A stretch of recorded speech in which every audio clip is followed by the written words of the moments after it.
Ay,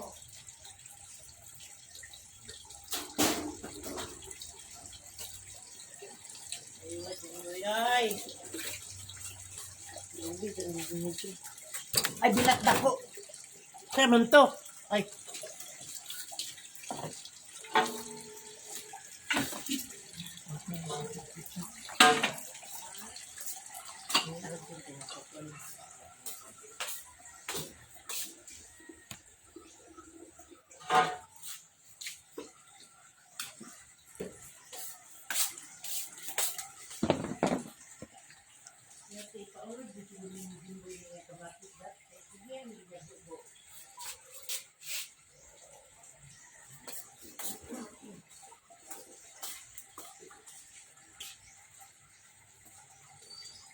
Nahulog naman ang pan, no?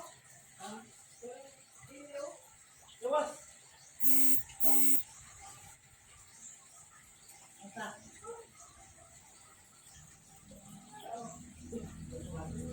Nagtara mo ta kaglain po. Kana.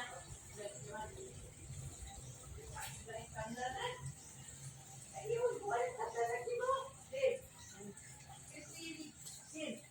Anyhow, thank you, Takaraw. Yes. Anyhow, thank you, Takaraw.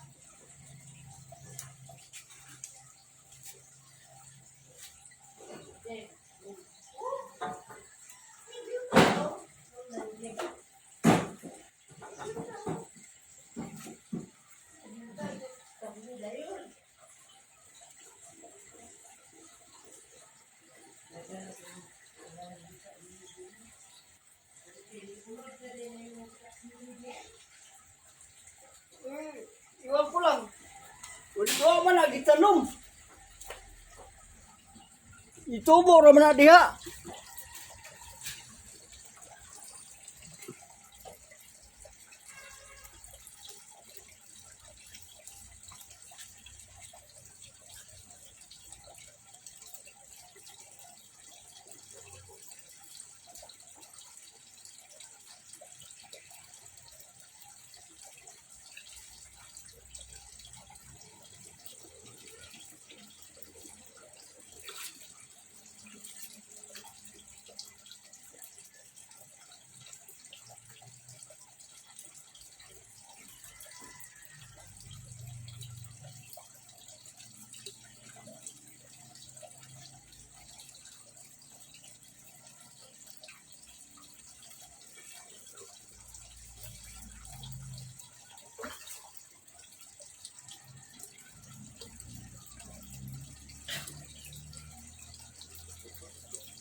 Natubo raw na diha nang.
Saan? Yung mo ka.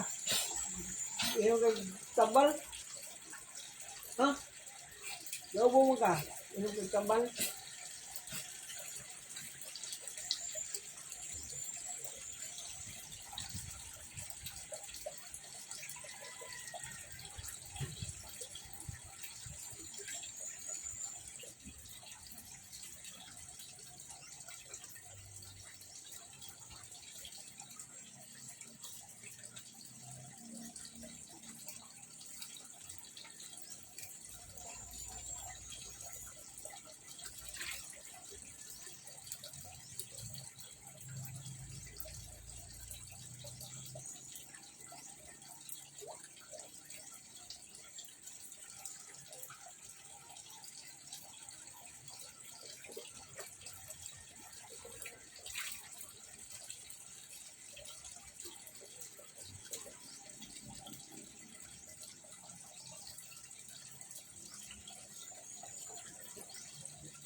Kain ng aso.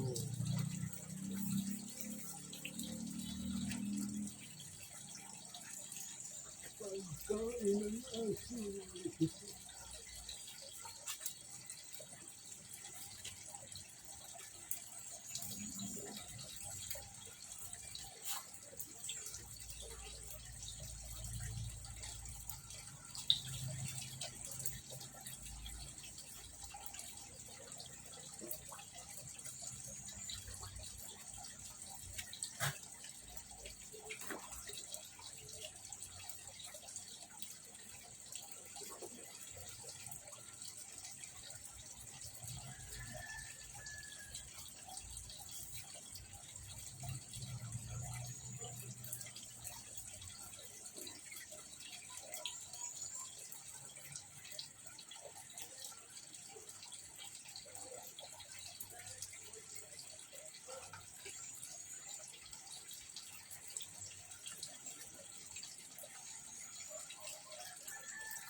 Sometimes we close our eyes and just listen to the echoes of our heart. We will fall in love, and there are times when we love so much that we lose ourselves in our own emotions. More often than not, We wonder why there are love that grows and love that grows cold. We will start to search for answer and try to find where love has gone wrong. But in the end, we find ourselves where we start, where we cannot question love when it has its own reason. Love will always be, as it always has been, silent, mysterious, and deeply profound. Oh! Ah! That is Gilly Dry Move on.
Many of us believe that love is forever, that we never die, only with the conclusions at the end when we find our hands empty and our hearts longing. We mistakenly have looked at love as a need to be fulfilled, but love is only a gift given to us. We should not hold it in our hands, for we may never find that strength to let it go when it decides to leave. We should only embrace it warm and blue while it lasts, and then freely open our arms when it's time to say goodbye. When we fall in love with someone, we don't want that feeling to end, for it is everything we are, everything that we wanted to be. We pray that love will stay and grow in our heart, but if it doesn't, then we should never let our lives be taken by it, for life should not end where heartache began. There were always reasons why we have to move on. When we have to say goodbye to the feeling we wanted to stay forever, let us not wave our hands with a heavy heart, for love will have to hit its wings free and find the place where it belongs. We may have lost it, but then again, when we close our eyes and listen to the echoes of our hearts, we will hear that feeling resounding resignedly forever. Then we'll know that it has never left us for the good that we have become, because of love will always be. It will always be there, reminding us that we should be thankful and happy, not because we have lost love, but because for once in our lives, that feeling live in our hearts and made us happy.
Anyone who has gone through the agony of losing someone she loves so much will still wish again all odds to have that love back again.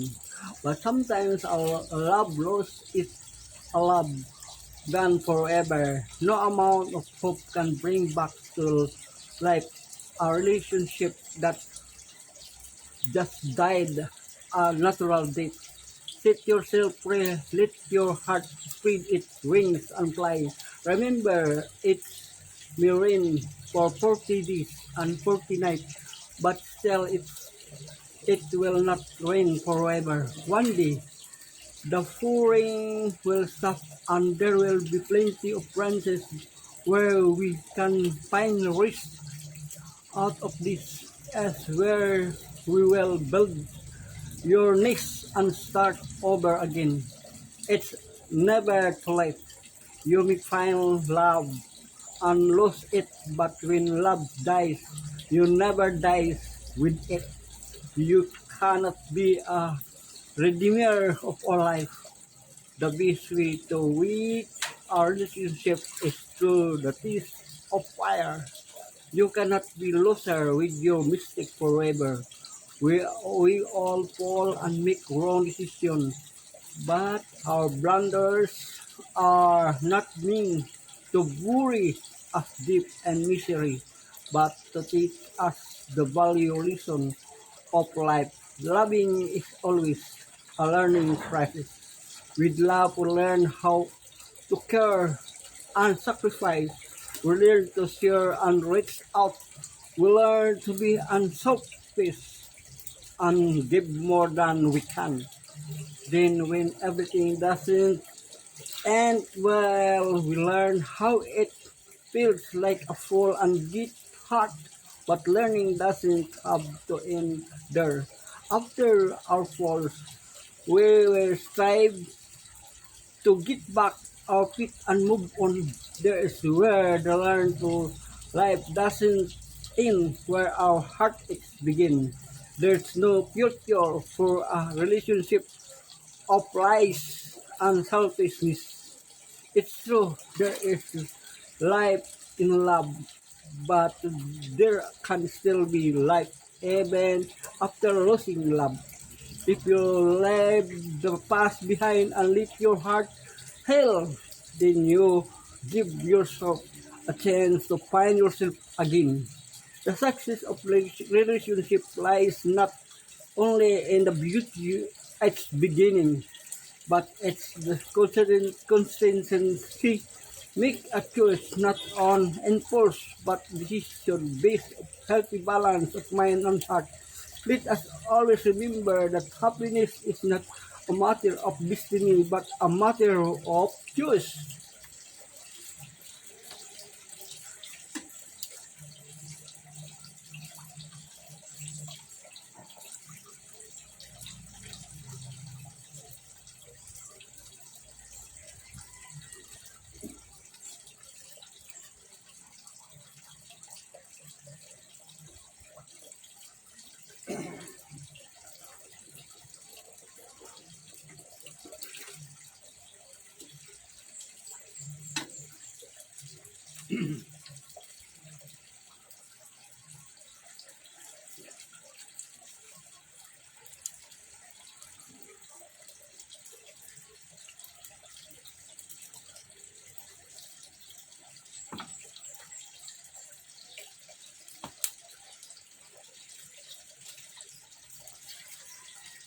There comes a time in our lives when we change upon someone so nice and beautiful, and we just find ourselves getting and essentially attracted to this person. This feeling soon becomes part of our everyday lives and eventually consumes our thoughts and action.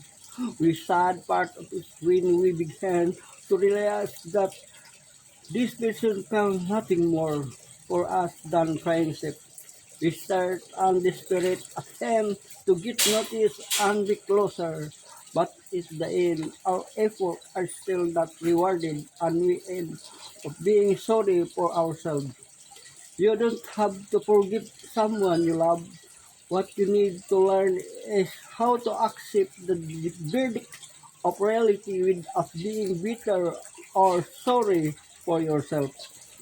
You will be better off giving that dedication and love to someone more deserving. Don't let your heart run your life. Be sensible and let your mind speak for itself. Listen not only to your feeling but to reason as well. Always remember that if you lose someone today, it means that someone better is coming tomorrow. If you lose love, it doesn't mean that you have failed and love. Cry if you have to, but make sure that tears was away the heart and the bitterness that the past left you with. Let go of yesterday, and love will find its way back to you. And when it doesn't pray, that it may be the love that will stay and last a lifetime.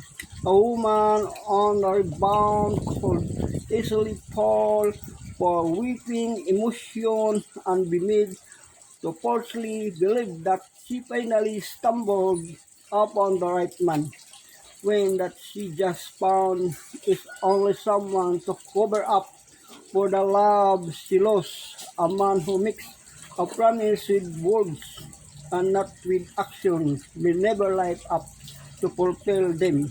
It's true that love can wait forever, but it is crazy to stubbornly hope for someone who doesn't even care or understand how you feel.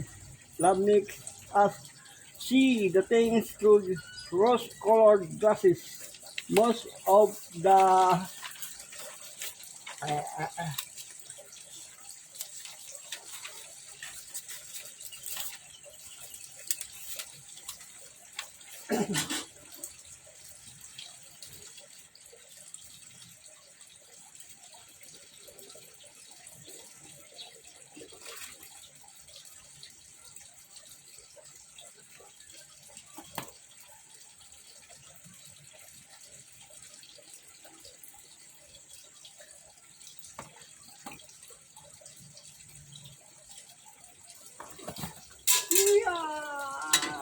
Kami nga, kami.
I will recognize the dangers I am and light up along our way. They see how much your alone isn't healthy anymore.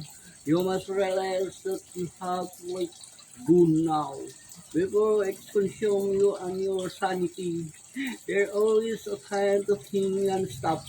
It's time to be sensible and not to allow our heart to roll over our heads.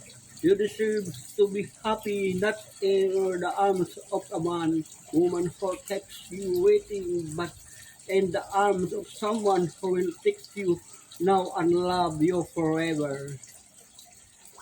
If loving a person has attached to someone else were a crime, then maybe many of us would have been jailed long before we realized that its consequence could have been. Loving someone is never a sin.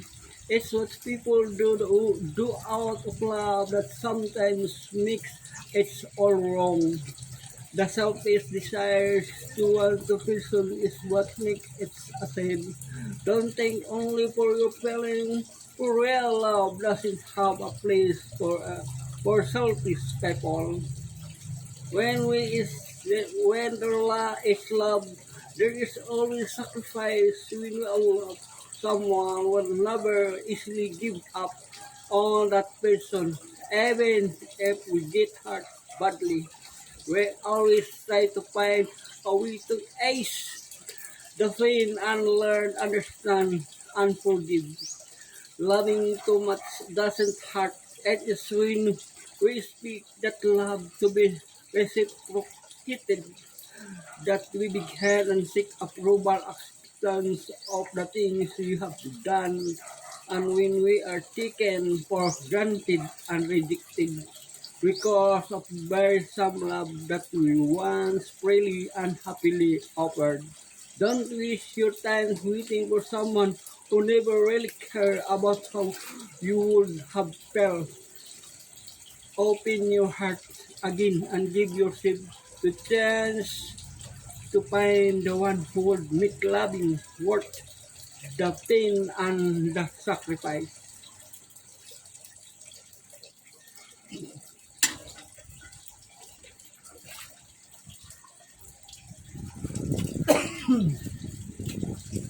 Just like anything else, our love grows weak and dies if not taken care of. It keeps up with pain only a certain extent. beyond that it's wither without any hope of recovery and so on dies. God make us in the midst of the storm to teach us a lesson.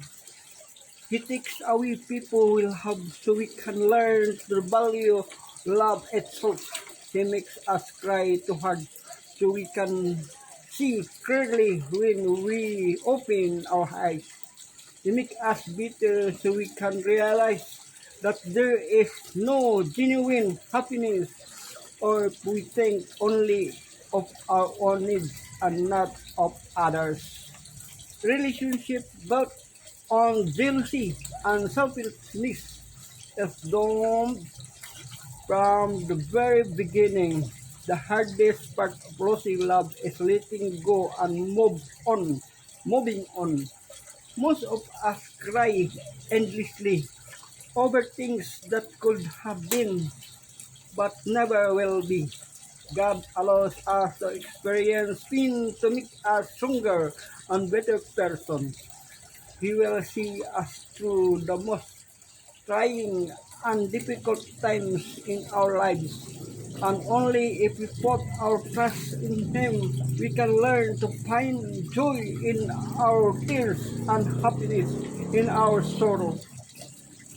In many proud relationships, separation come as the inevitable choice, but moving on always proves to be twice as difficult as letting go.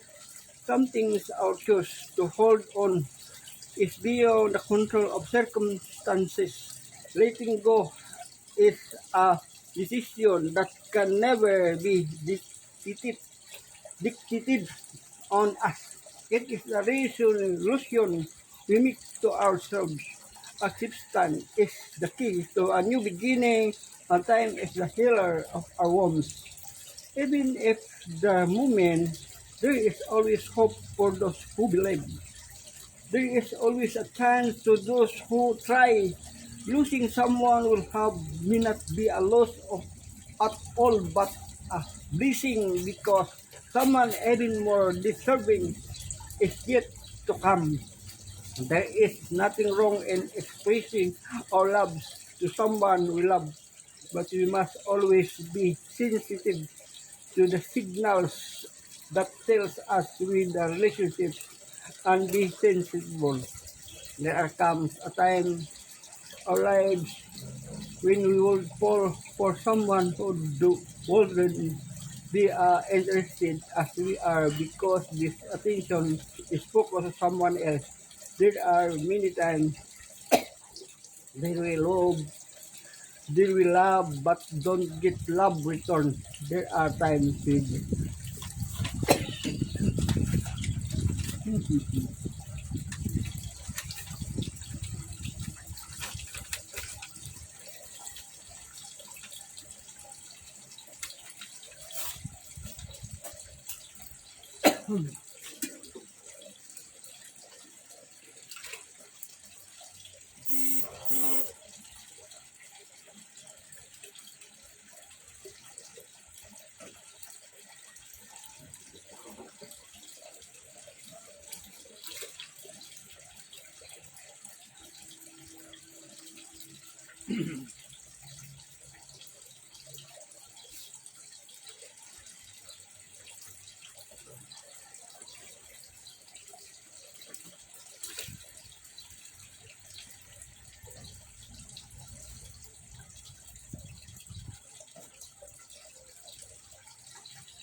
anyone who's gone through the agony of losing someone he loves, so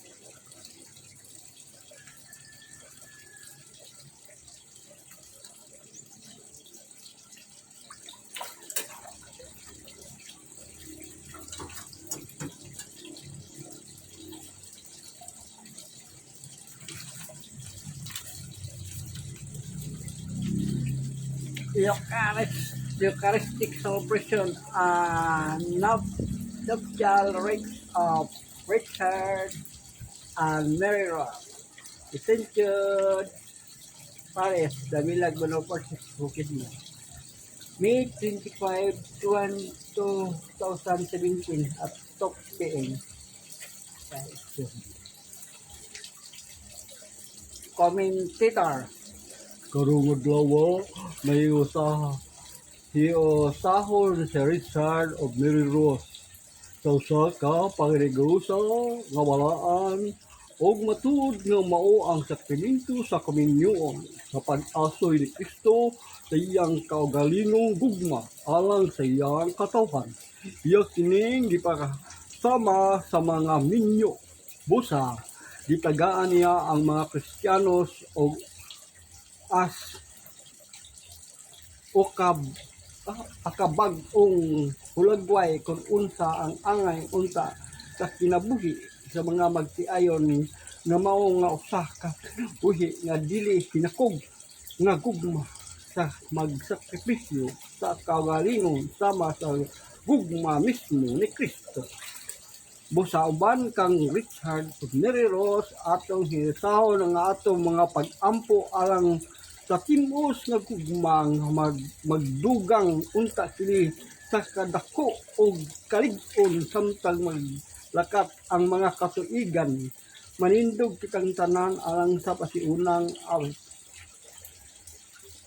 Inang awit pare sa ngalan sa Ama o sa Anak o sa Espiritu Santo tanan.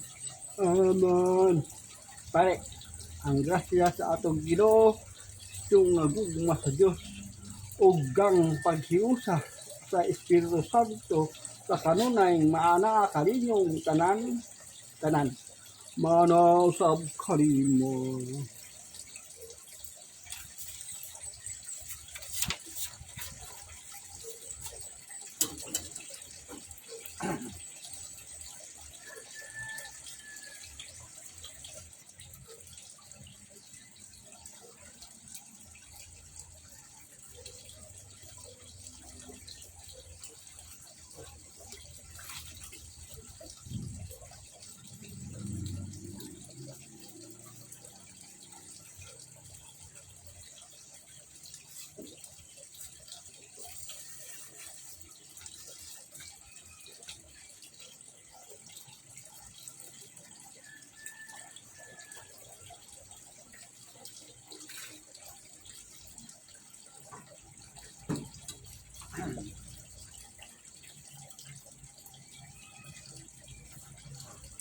Pahinang magampo.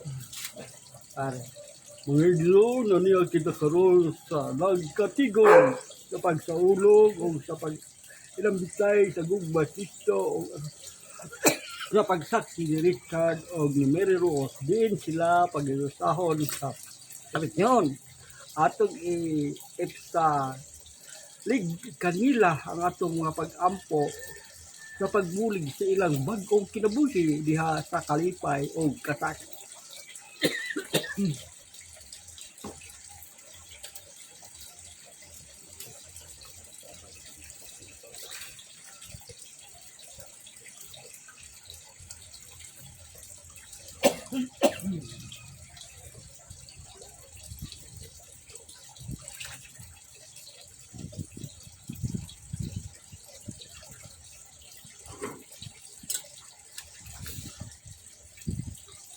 Carry, pare.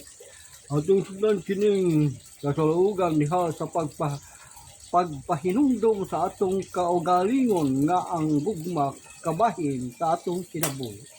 Ato karong hinulsungan ang wala nato pagkinabuhi diha sa gugma.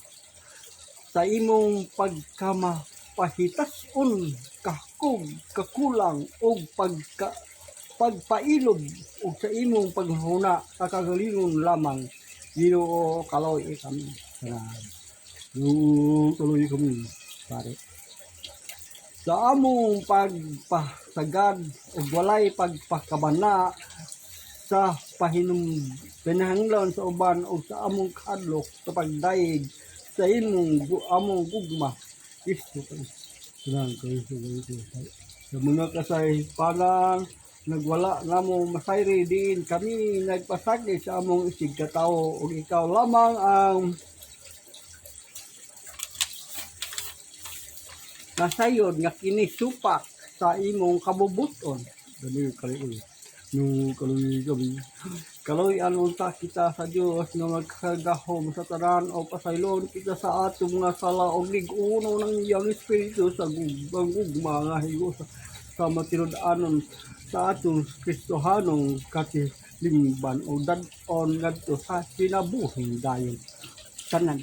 Amen. Pare, magkampo kita.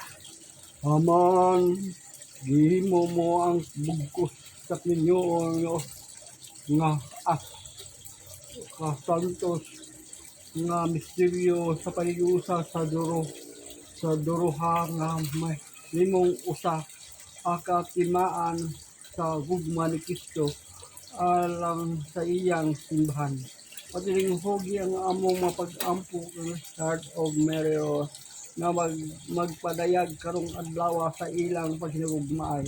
Ang ilang kinabuhi mahimo unta nga saksi pagmatud-anon sa ilang gugma. Kini among gipangamuyo pinaagi sa among Ginoong Kristo imong anak nga buhi ug hari uban kanimo o sa Espiritu Santo Dios nga usa ka hangtod sa kangusora. Kanan